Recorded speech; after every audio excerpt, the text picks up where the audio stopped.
कंस समझ मन तजहु सुमि सुकुमति सोर न समर तुम्हें रघुपति रामानुज लघु रेख कछाई सोई नहीं गा नाग्यो हसी मत मनुसाई प्रिय तुम ताहि जितब संग्रामा जाके दूत के रिया कामा कौतुक सिंधु नागी तब लंका आयसु कपि के हरिय शंका रखवारे हति विपति उजारा देखत तोहि अछते मारा जासि जारि सकलपुर के सिचारा कहाँ रहा बल गर्व तुम्हारा अब पति मृषागाल जनि मारो मोर कहाँ कछुर दे विचारो रपति रघुपति नृपति बलि मानहु अग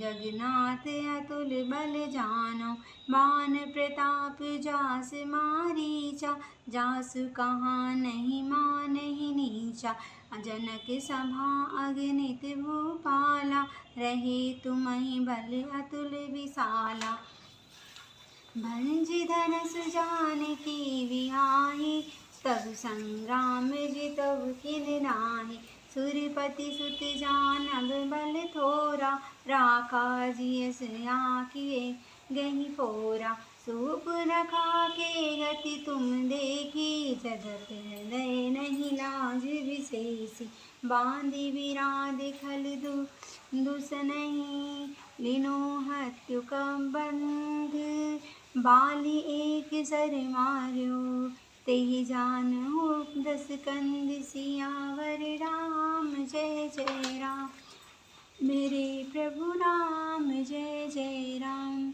हे कांत समझ में मन में समझकर विचार कर कुबुद्धि को छोड़ दो। आपसे और श्री रघुनाथ जी से युद्ध शोभा नहीं देता। उसके छोटे भाई ने एक जरा सी रेखा खींच ली थी तो उसे भी आप नहीं लांघ सके। ऐसा तो आपका पुरुषत्व है। हे प्रीतम आप उन्हें संग्राम में जीत पाएंगे जिनके दूत का ऐसा काम है। खेल से ही समुद्र लांघ कर वह बानरों में सिंह हनुमान आपकी लंका में निर्भय चला आया। रखवालों को मारकर उसने अशोक वन उजाड़ डाला। आपके देखते देखते उसने अक्षय कुमार को भी मार डाला और संपूर्ण नगर को जलाकर राख कर दिया। उस समय आपके बल का गर्व कहाँ चला गया था। अभी हे स्वामी झूठ व्यर्थ गाल न मारिए, डींग न हाकिए, मेरे कहने पर हृदय में कुछ विचार कीजिए। हे पतिदेव, आप श्री रघुपति को निरा राजा मत समझिए, बल्कि अग जगन्नाथ चराचर के स्वामी और अतुलनीय बलवान जानिए। श्री रामचंद्र जी के बाण का प्रताप तो नीच मारीच भी जानता था, परंतु आपने उसका कहना भी नहीं माना। जनक की सभा में अगणित राजागण थे, वहाँ विशाल और अतुलनीय बल से आप भी थे। वहाँ शिव जी का धनुष तोड़कर श्री रामचंद्र जी ने जानकी को ब्याहा। तब आपने उनको संग्राम में क्यों नहीं जीता। इंद्रपुत्र जयंत उसके बल को कुछ जानता है। श्री रामचंद्र जी ने पकड़कर केवल उसकी एक आँख ही फोड़ दी और उसे जीवित ही छोड़ दिया। शूर्पणखा की दशा तो आपने देख ही ली है, तो भी आपके हृदय में उनसे लड़ने की बात सोचते विशेष कुछ भी लज्जा नहीं आती है। जिन्होंने विराट और खरदूषण को मारकर लीला से भी कबंध को भी नहीं मार डाला और उन्होंने बालिकाओं को एक भी वार से मार दिया। हे दशकंद, आप उन्हें अपने महत्व को समझाइए। उन्होंने खेल में समुद्र को बांध दिया और जो प्रभु सेना सहित सुवेल पर्वत पर उतर पड़े, उन सूर्यकुल के धर स्वरूप कीर्ति को बढ़ाने वाले करुणा में भगवान ने आपके ही हित के लिए दूत भेजा है, जिसने बीच सभा में आकर आपके बल को उसी प्रकार डाला जैसे हाथियों के झुंड में आकर सिंह उसे छिन्न भिन्न कर डालता है। रण में बाकी अत्यंत विकट वीर अंगद और हनुमान जिनके सेवक हैं वे पति उन्हें हे पति उन्हें आप बार बार मनुष्य कहते हैं। आप व्यर्थ ही मान ममता और मद का बोझ ढो रहे हैं। हाँ प्रियतम, आपने श्री रामचंद्र जी के से विरोध कर लिया है और काल के विशेष वश होने से आपके मन में अब भी ज्ञान नहीं उत्पन्न होता है। काल दंड लाठी लेकर किसी को भी नहीं मारता, वह धर्म बल बुद्धि और विचार को हर लेता है। हे स्वामी, जिसका काल मरण समय निकट आ गया हो उसे आप ही की तरह भ्रम हो जाता है। आपके 2 पुत्र मारे गए और नगर जल गया। जो जो हुआ सो हुआ। हे प्रीतम, अब भी इस भूल की पूर्ति समाप्ति कर दीजिए। श्री रामचंद्र जी से वह त्याग दीजिए और हे नाथ, कृपा के समुद्र श्री रघुनाथ जी को भजकर निर्मल यश दीजिए। स्त्री के बाण के समान वचन सुनकर वह सवेरा होते ही उठकर सभा में चला गया और सारा भय भुलाकर अत्यंत अभिमान में बोलकर सिंहासन पर जा बैठा। यहाँ सुबेल पर्वत पर श्री रामचंद्र जी ने अंगद को बुलाया। उन्होंने आकर चरण कमलों में सिर नवाया। बड़े आदर से उन्हें पास बिठाकर खर के शत्रु कृपालु श्री रामचंद्र जी हंसकर बोले, हे बाली के पुत्र, मुझे बड़ा कौतूहल है। हे तात, इसी से मैं तुझसे पूछता हूँ, सत्य कहना, जो रावण राक्षसों की कुल का तिलक है और जिसके अतुलनीय बाहुबल की जगत में धाक है, उसके 4 मुकुट तुमने फेंके। हे तात, बताओ तुमने उनको किस प्रकार से पाया।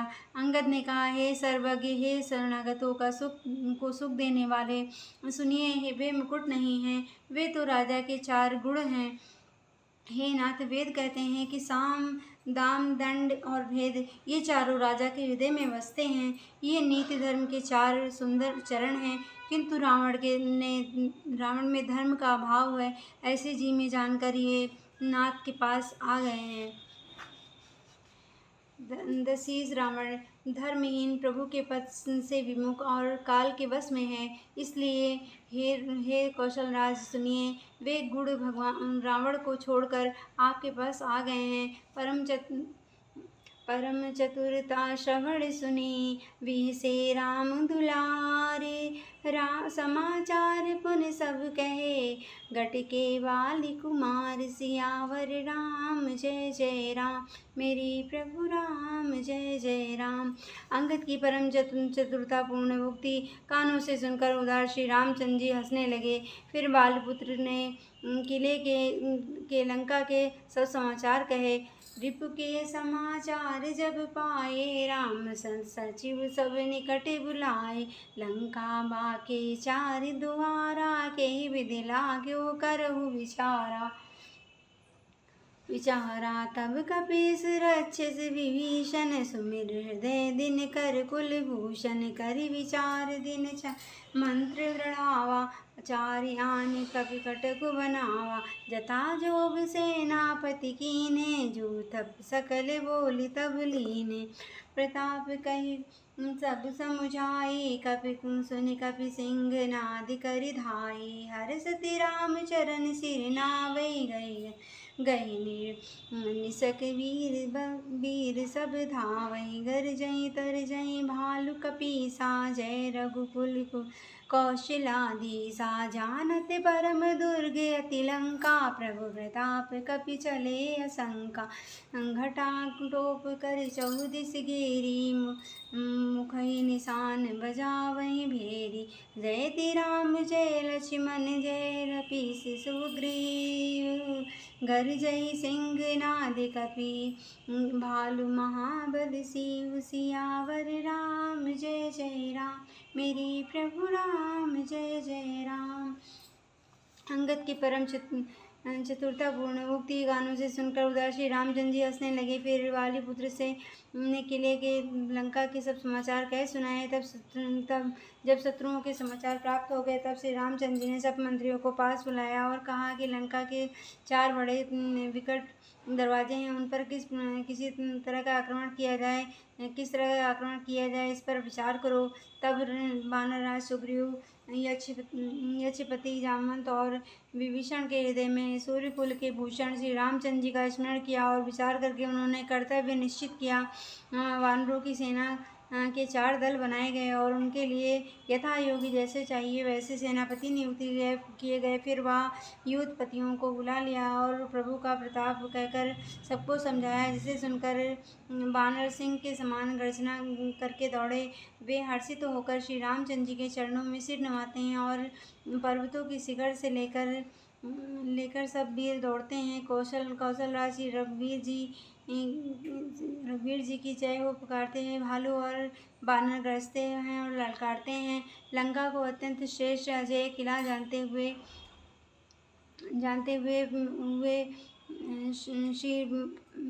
भी वानर प्रभु श्री रामचंद्र जी के प्रताप से निडर होकर चले। चारों ओर से घिरी हुई बादलों की घटा की तरह लंका को चारों दिशाओं में घेर कर वे मुख से ही डंके और भेरी बजाने लगे हैं। महान धर्म की सीमा वे वानर भालू सिंह के समान ऊंचे स्वर से श्री रामचंद्र जी की जय, लक्ष्मण जी की जय, वानरराज सुग्रीव की जय से गर्जना करने लगे हैं। लंका भयो कोलाहल भारी, सुना ससानन अति अहंकारी। देखऊ बानरन के ठिठाई, बसन निशाचर सेन बुलाई। आए किस काल के प्रेरे, आए किस काल के प्रेरे, आए किस काल के प्रेरे। छू धावंत सब निश्चर मेरे, अस कही अट्टहास सट की नाग्रह बैठे। हर विधि दीना, सुबट सकल चार्यो दिस जाओ। धरि धरि भालु कीस सब खाओ, उमा राव नहीं अस अभिमाना। जिमि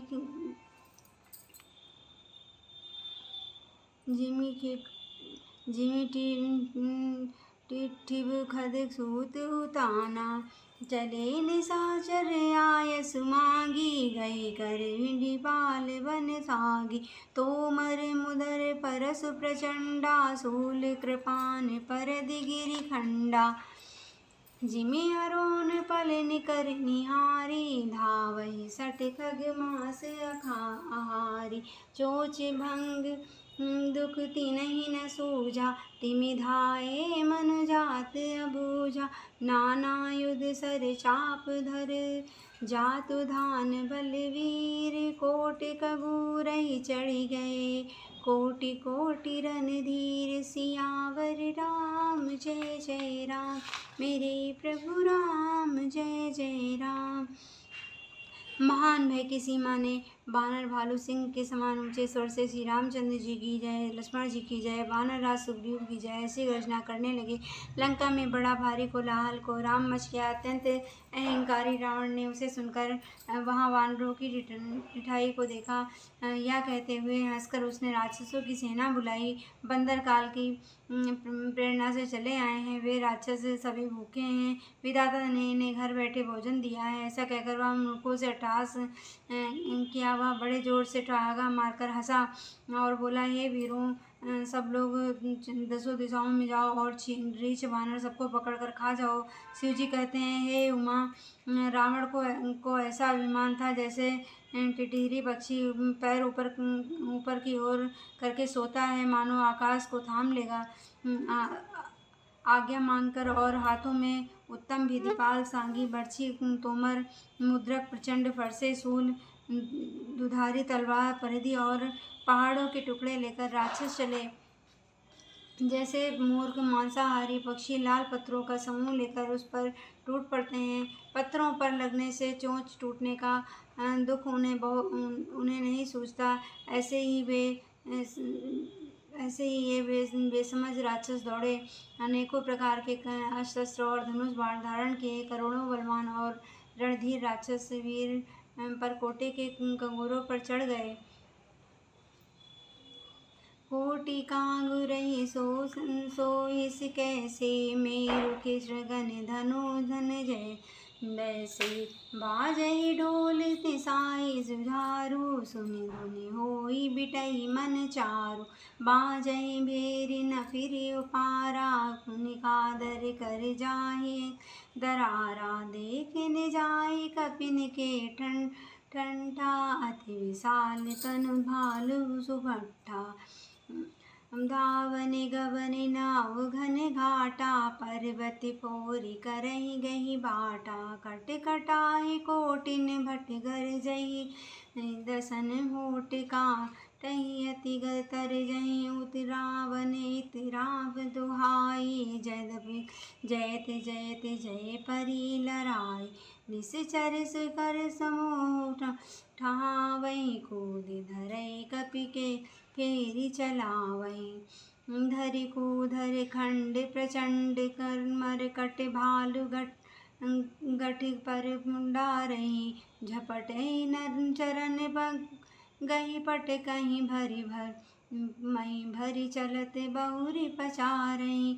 अति तरन तमोर प्रताप तरपहि, तमिक चढ़ गए गढ़ चढ़ गए। कपि भालु चढ़ मंदिर न जहाँ तहाँ, राम जस गावत भई। एक एक निश्चर गई पुनि कपि चले पराई। ऊपर आपो ठेठ भट गिनती धरनि नर आई। सियावर राम जय जय राम, मेरे प्रभु राम जय जय राम। अनेक प्रकार के अस्त्र शस्त्र और धनुष बाण धारण किए करोड़ों बलवान और धरणी राक्षस वीर पटकोटे के कंगारू पर चढ़ गए। वे परकोटे के कंगारुओं पर ऐसे शोभित हो रहे थे मानो में सुमेरु के शिखरों पर बादल बैठे हों।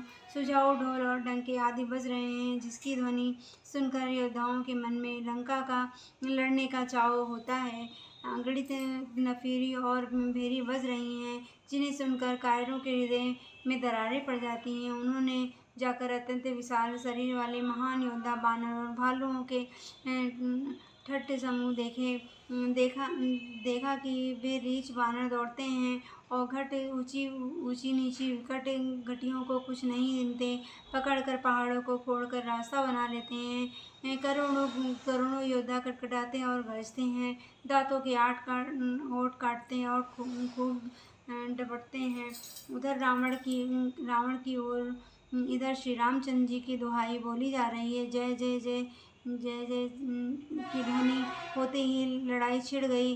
राक्षस पहाड़ों के ढेर शिखरों को फेंकते हैं। बानर कूदकर उन्हें पकड़ लेते हैं और वापस उन्हीं की ओर चलाते हैं। प्रचंड बानर और भालू पहाड़ों के टुकड़े लेकर किले पर डालते हैं। वे झपटते हैं और राक्षसों के पैर पकड़कर उन्हें पृथ्वी पर पटक कर भाग चलते हैं। और फिर ललकारते हुए बहुत ही चंचल और बड़े तेजस्वी बानर भालू बड़ी फुर्ती से उछलकर किले पर चढ़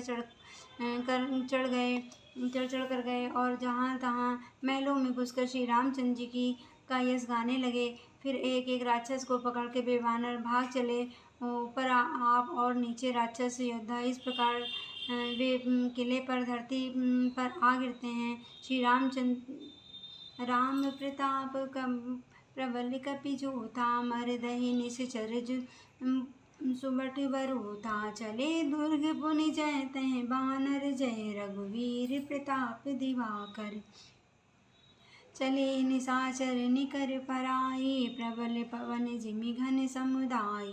हाहाकार भयो पुर भारी, रोवहि बालक आतुर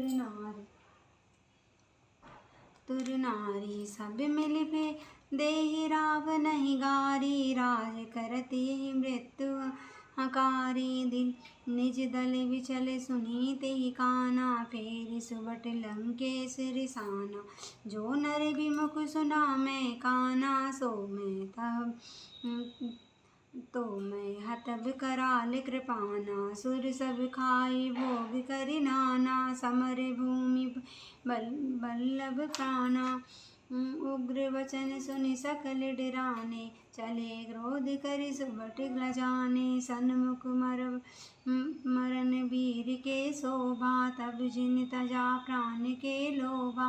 बाहु आयुध धर सुबट सब बिरहि पचारि पचारि, व्याकुल किए भालु कपि परयु त्रिशूल निमारि। सियावर राम जय जय राम, मेरे प्रभु राम जय जय राम।